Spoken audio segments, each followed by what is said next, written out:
it's me again. Welcome back to another segment of the Ratchet and Kim Possible Chronicles, another Sitch in time. This time, we'll be going back to the adventures of Clank and Rufus in the Great Clock. But before we do that, I have this one part that I would really like to have read out loud.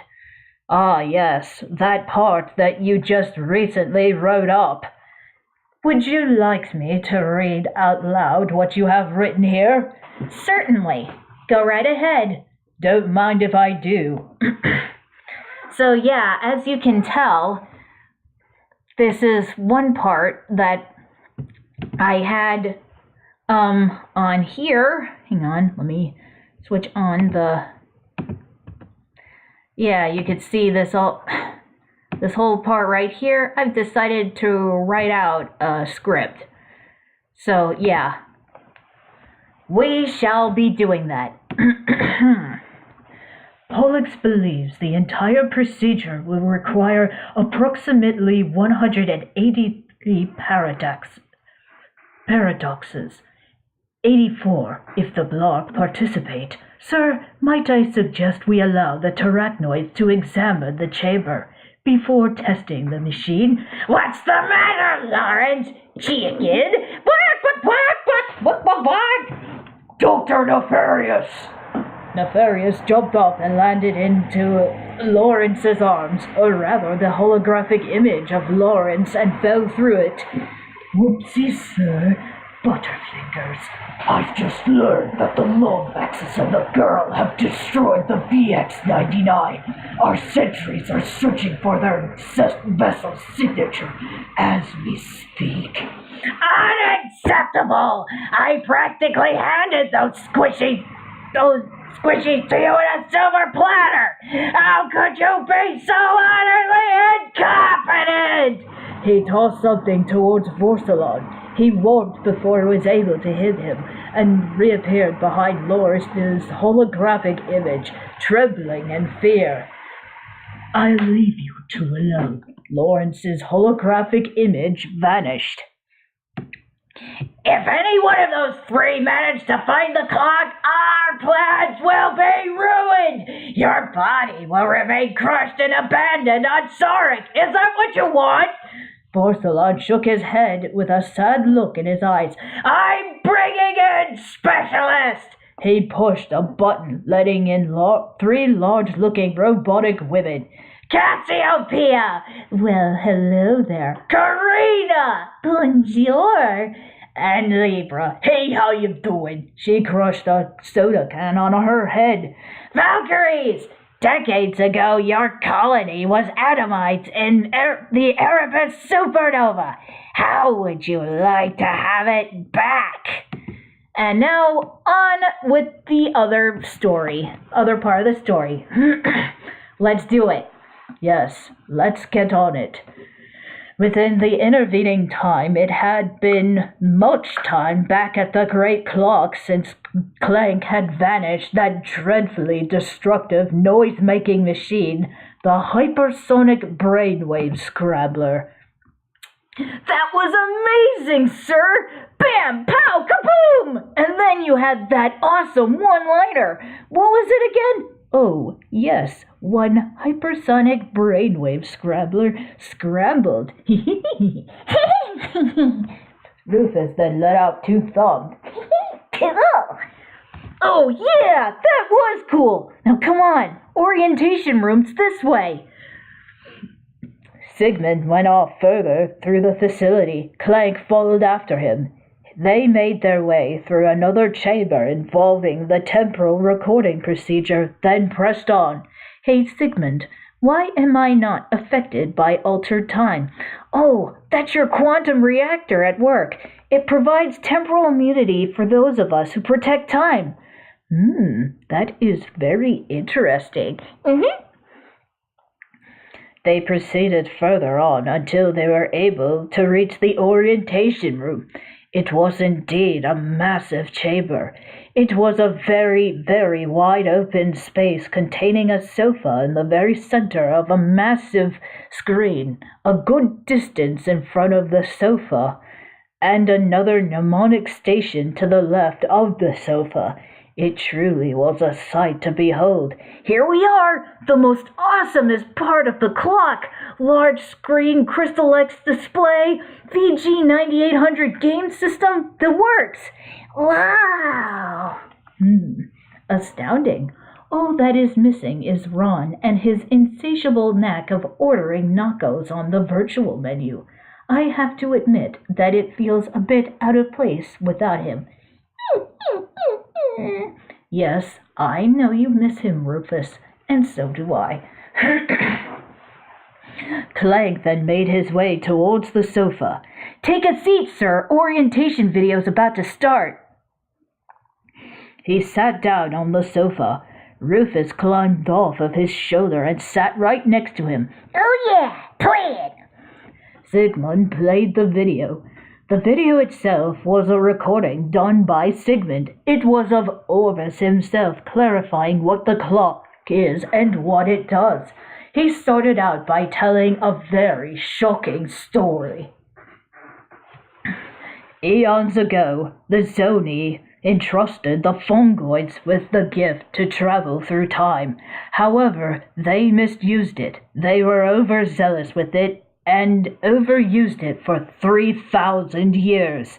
This caused a massive problem of cosmic proportions, as it created many paradoxes and conundrums that wore the space-time continuum thin.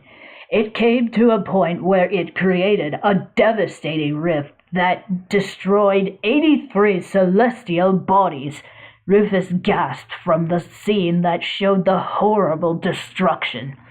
The existence of the entire universe nearly came to an end, but then Orvus created the Great Clock to repair the damages caused by the rift and restore time to its normal state. He then went on to mention 2 rules. Both of them consisted of a reminder that the clock is not a time machine and must not be used as such. After the video was done, Clank got himself off of the couch. Rufus hopped back on to Clank's shoulder. Incredible! The Great Clock is responsible for temporal stability across the universe? Now you know why Orvus kept it a secret. Without the station, the universe would just collapse on itself. Rufus grabbed his head with both of his hands and shook it. Oh! So, where is the real Orvus? I told you, it's a secret. Oh, no fear! Come on, it's time for another lesson. Rufus, if you wouldn't mind. Sigmund held out his hand for Rufus. Rufus scampered off of Clank and back on to Sigmund. He stood on him with his arms folded and pouting. Clank got into the mnemonic station and returned to his subconscious. Orvus had been waiting for him to return. Hello, XJ0461. It's good to see you again. And now it's time for your most important lesson. Orvus turned the other way and floated off as Clank followed him. What am I learning this time? The clock's primary function is to maintain temporal normality. When that normality is threatened, you must act to repair it immediately. He got to work with teaching Clank how to fix temporal anomaly by demonstrating the procedure on a holographic image of the Creo comet. The procedure itself was done with the use of the Chronos scepter. From there, he was able to rid the comet of any time anomaly. After that lesson was finished, he went on to teach Clank how to slam ongoing projectiles back towards an enemy and that fired it. It was part of the scepter's time-manipulating properties, as it reverses projectiles and sent them back towards the enemies. It was indeed a very interesting procedure. However, it was one that had been seen before many times. Soon enough, the lessons were finished. I am very proud of you, XJ0461. Now that you're ready for the task ahead, go forth and fix time. Save the universe. When you are ready, my chamber will be waiting. Program terminated. Clank woke up and left the station. Rufus returned to his shoulder. Welcome back, sir. Are you ready to restore time? Are you ready to repair time? Ready as I will ever be. Oh yeah, let's do it! But may I ask, what is the chamber? Ah, the Orvus chamber. That's the main control hub of the entire facility. It's also the most secure. I've never been inside it myself, but I hear that it has a master switch for the entire universe. Whoa! Sigma led Clank into one of the clock's planet chambers. There, Clank got to work on fixing the time anomalies on the planets. The planets that he got to work on were Quantos, Taurin 4, and Terrachnos, which were the exact planets that have already been visited by Ratchet and Kim. Rufus cheered him on during those procedures. Whenever Clank fixed an anomaly, Rufus would say something positive. Whenever he made a mistake, Rufus would groan. Whenever Clank got himself into a tight spot, Rufus would get nervous. Whenever Clank manages to completely fix all of the time anomalies on one of the planets, Rufus would jump for joy. This continued on, with Rufus cheering for him through each planet that he was able to fix. After the procedure was done, he met back with Sigmund towards one of the entrances to the orientation room. However, Sigmund was having a bit of a tough time getting himself in, not to mention that he got into another tiff with the computer. Oh, for crying out loud! I am the junior caretaker! Now open the door! The door eventually opened for him. It would not hurt to say please once in a while. He made his way in. Clank followed after him. Right after returning into the orientation room, Clank and Rufus noticed Sigmund doing something in private. They stood behind the sofa. As they observed him, he activated what was a holographic message from Orvus, accessing archives. A holographic image of Orvus appeared before him. Hello, Sigmund. I just want to let you know that I will be traveling to the Tombly outpost on Xanathar and will not be back till tomorrow morning. A fellow scientist has requested an audience with me, and Inquisit dictates I comply. Sigmund was very sad as he was watching this recording. Don't go, sir. Clank and Rufus were also saddened by this. Mind the clock while I'm gone. Wind the time cleaners, and Sigmund, let's just keep this our little secret. As the kids say, BRB. Please don't go.